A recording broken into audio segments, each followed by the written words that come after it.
Post colonial state, উত্তর ঔপনিবেশিক রাষ্ট্র, একটা কঠিন বাংলা শব্দ। এটা একটা কারণ যে এই কাঠামোটা রেখে আপনি আসলে কখনো স্বাধীন হতে পারবেন না। এটা মানে কি? এটা মানে সহজভাবে বলি, একসময় এটা ছিল আমাদের রাজত্ব,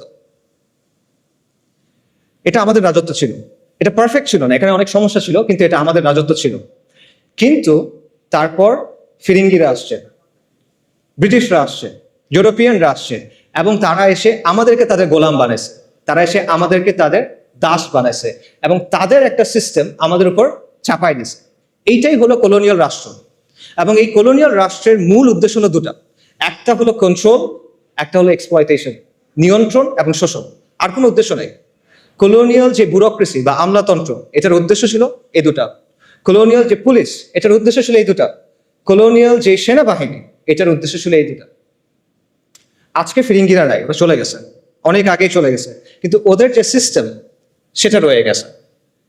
আজকে আমাদের যে ব্যুরোক্রেসি আছে সেটা কলোনিয়াল ব্যুরোক্রেসির কন্টিনিউয়েশন, ধারাবাহিকতা। আজকে আমাদের যে পুলিশ বাহিনী আছে সেটা কলোনিয়াল পুলিশ বাহিনীর ধারাবাহিকতা। এবং উপমহাদেশের যে সেনাবাহিনীগুলো আছে এগুলো সবগুলো ব্রিটিশ ইন্ডিয়ান আর্মির ধারাবাহিকতা।